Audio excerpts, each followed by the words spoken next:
Rev up your engines!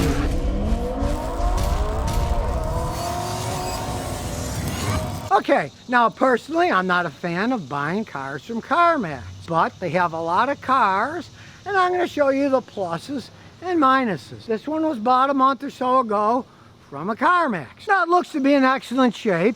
He paid $22,000. Now, of course, you pay extra at Carmax. There's no arguing that. Generally, these are about 20, so he paid 22. So it's not outrageously high. That's just how they are. It's a big company. They buy and sell cars. That's all they do. They're kind of like a pass-through device. They don't try to keep them for long. They buy the popular ones and they sell them on. But I do have to say, there's one big advantage of a giant companies like that. Giant companies have to abide by laws. He took it in to get it inspected, and the inspection was done in Maryland. They're really anal. If you've got even small cracks in the windshield, technically the windshield is part of the structure of the car.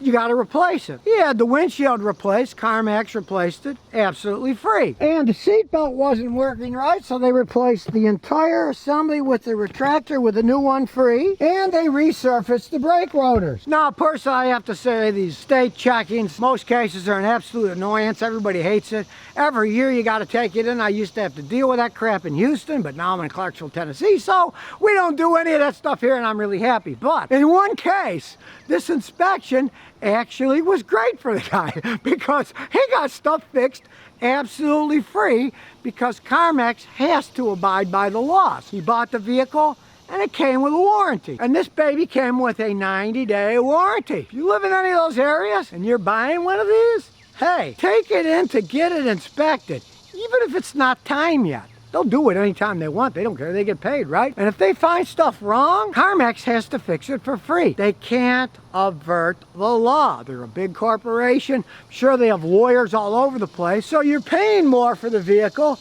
but you may be able to get a lot of stuff, especially safety related, like the windshield and the seat belts, fixed absolutely free. Well, you don't have to pay a penny out of your pocket. So as usual in life, things have their pluses and minuses. You're going to pay more, but they got to stand behind stuff. This is still the end of the coronavirus pandemic, and prices are high, yes indeed. But on the other hand, you want to buy a new fancy one like this? Okay, they list at about $41,000, but yeah, try finding one at that price. But even at $41,000, he paid $22,000. It's a Toyota. And as we look inside, we'll check the mileage. It's got 95,000 miles on it. That's nothing for one of these Toyotas. I've seen them with 550,000 miles on it. Some people would balk at, oh, it's almost got 100,000 miles on it. That means nothing. About half of what it costs new. So that's 50%. I've seen these with 550,000 miles. So it's got a lot more than half of its life left. So it's really not a bad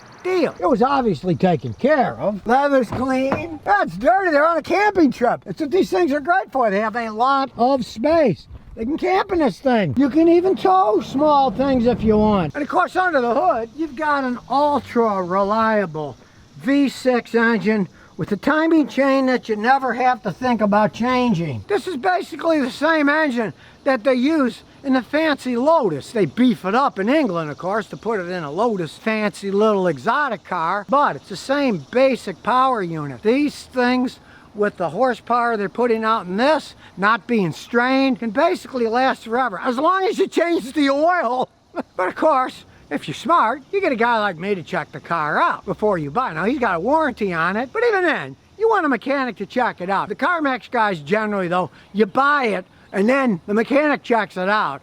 They generally will not allow a mechanic to take it to his place and go through it. They say, well, if he says it isn't bad, you give your money back. Now, who wants to deal with that hassle? But we're going to check it now, see what kind of shape it's in. So with a fancy scan tool, we'll plug it in. Now, he has one of these fixed in. I do not advise driving a car with any kind of device plugged into the OBD port.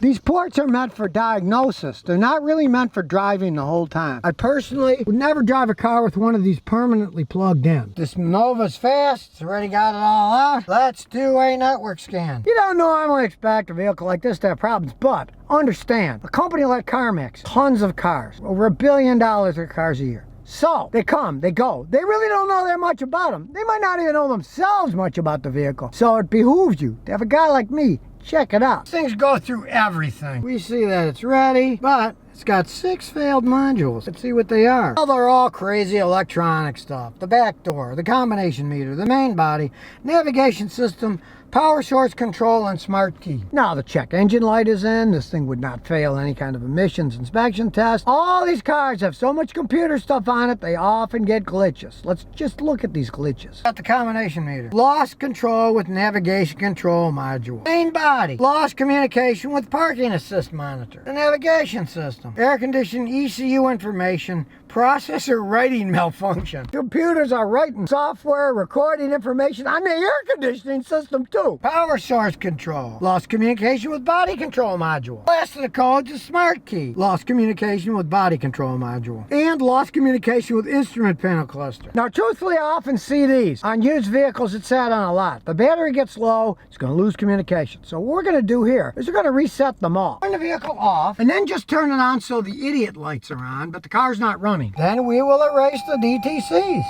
We erase them, let's scan it and see what happens. Now sometimes if they're a real serious problem, the codes will remain. That means it's actually a fault. So let's see what it does after it scans it again. It redoes the whole system, scanning the whole thing. And now you can see all the modules passed, they're all green. It does say now check battery. Like I say, when these things sit, the batteries are weak. They'll often trip no communication codes because they didn't have enough power. So, time to check the old battery. We'll just hook up the tester, see what it says. 1 to each side, 710 cold cranking, so, blah, blah, blah. In vehicle, top post, regular, cold cranking, we want 710. 710, and here we go. The battery's good. It's measured 819, it's rated at 710. Behold, I can see it's a brand new battery. So that pretty much shows my guess was correct. The old battery was replaced. When the old battery was old, the voltage got too low. When it gets too low, the computer can no longer communicate correctly to all of its little sensors and modules. So it tripped all those codes. The guys at Carmax didn't hook up a fancy scan tool like this. If they did, they would have seen the codes and they would have erased them. But they get so many cars in and out. As long as the check engine light isn't on and it passes emissions, they don't care about all that stuff. I can just about guarantee you that since I reset these, those codes won't come back. But the only way you're going to find those codes is by using a fancy machine like this. A regular scan tool isn't going to show any of those codes. Those are just highly specified communication codes that when your battery gets weak, you're going to get those things tripped. So as a tip to anybody with any car, if your car starts going squirrely electronically, test the battery. You may just need a new battery. And while you're at it, test the alternator, because the alternator charges the battery. They work together. But a lot of problems can be traced to either a bad battery or one that's got a loose battery terminal. Grab them. If you can wiggle them, you got to clean them off and tighten them back up. Sometimes it's that simple. The owner just told me they gave him the car with a flat tire. So that'll tell you they're not exactly expert technicians that care about what they're doing if they give the guy his new used car with a flat tire on it. So they're certainly not going to scan it with something like that. But that's a big reason you want a guy like me to check it out. It could have some hidden codes that really meant something. Not just these stupid lost communication with modules. That just happens from either the battery was replaced because it was weak, or just a battery that's good, but it's been sitting there on a lot for a month and nobody bought it, and they don't start them up that often, so they're going to have low voltage, and they're going to trip those squirrely communication codes. In this case, it doesn't mean anything. Other than the guys at Carmax were in a hurry to get it to them, even giving it to them with a flat tire. You know, they tell you they got all these hundreds of things we check on a used car, then you get with a flat tire. Kind of makes you wonder if they actually checked anything at all. But let's face it, it's a Toyota, and it's a Toyota Highlander. It's just front-wheel drive. It's not as complex as a four-wheel drive one, an all-wheel drive one. These things can run forever. You got a good vehicle, paid a little bit more, but in the long run, what the heck does $2,000 mean if this thing runs for 400,000 or 500,000 miles? You really don't care.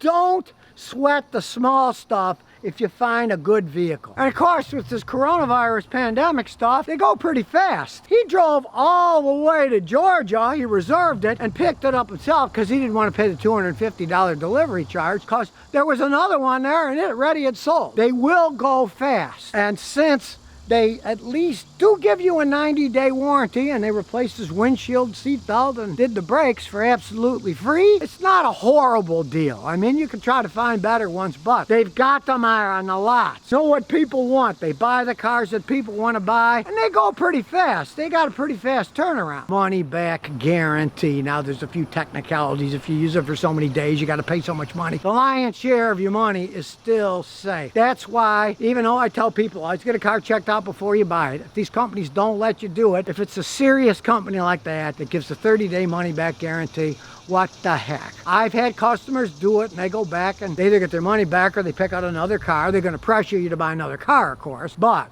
it still is a money-back guarantee. And I've had customers do it, and I found serious problems because they didn't know anything about the vehicle he was buying, and it had been flooded out, and they gave him his money back. So they're big enough that they know the legal ramifications of not keeping up with their money-back guarantee, that you can actually get your money back. It's not like you bought it at some guy in an old Sears parking lot, and then when you go to find him because the engine's no good, he doesn't exist, and he had a burner phone. You know, they're not that bad. Heck, he still saved $20,000, got a good vehicle, and he was able to pick it up relatively quickly. If you are in a hurry and you see something you like, there's nothing wrong with it. Just realize you're going to be paying a little bit extra, but today, hey, they're all so high.